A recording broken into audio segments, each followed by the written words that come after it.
Bonjour à toutes et à tous, j'espère que vous allez bien. La vidéo d'aujourd'hui va être un petit peu spéciale puisqu'aujourd'hui je vous ouvre les coulisses de la chaîne. Je vais vous expliquer aujourd'hui comment je prépare, j'enregistre, je monte et je publie mes vidéos. Cette idée ne vient pas de moi, elle vient de Sophia qui me l'a suggéré dans l'espace commentaire, je lui en remercie. Cela fait 3 semaines que je ne vous ai pas présenté d'astuces, je le sais bien et je m'en excuse, malheureusement je n'en ai plus en stock. Cependant n'ayez crainte, vous aurez bel et bien une vidéo la semaine prochaine. Je ne vais pas vous faire mijoter plus longtemps et je vais répondre à la première partie de la question comment je prépare les vidéos. Pour préparer une vidéo de mon côté, c'est extrêmement simple, je ne la prépare pratiquement pas. Comme je l'avais dit, il me semble, dans la vidéo concernant le jeu des questions-réponses sur la chaîne, j'avais dit que je lançais le dictaphone et que je ne savais pas ce que j'allais dire au moment où je le lançais. Dans ma tête, à ce moment-là, c'est un petit peu comme un brouillon de dissertation, introduction, première partie, deuxième partie, troisième partie, conclusion. En fonction de ce que j'ai à vous dire, le nombre de parties est bien entendu différent. Au moment de lancer le dictaphone, tout ce que je sais, c'est mon introduction, le fait de savoir si je mets des publicités ou non pour une autre chaîne, mon sujet,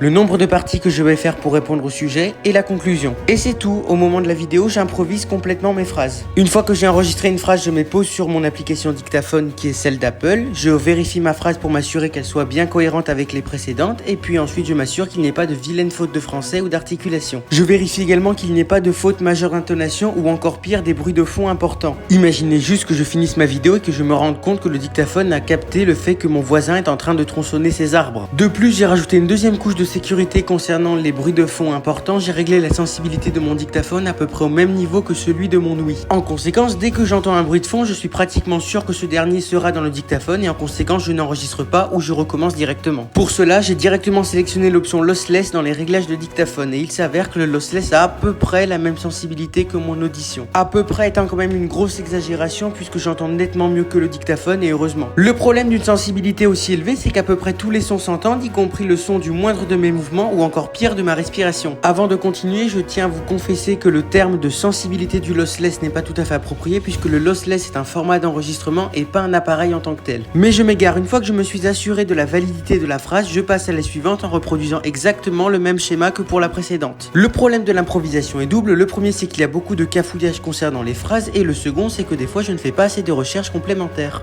La plupart du temps, je n'ai pas besoin de faire de recherche en plein milieu d'une vidéo, mais parfois je ne suis pas sûr d'une de mes phrases, alors au lieu de vous dire une grosse bêtise, je préfère rechercher à nouveau. L'improvisation de mes phrases ainsi que les cafouillages inévitables qui s'ensuivent combinés au faible nombre de recherches ont pour fâcheuse conséquence de me faire perdre du temps, mais ça ne me dérange pas.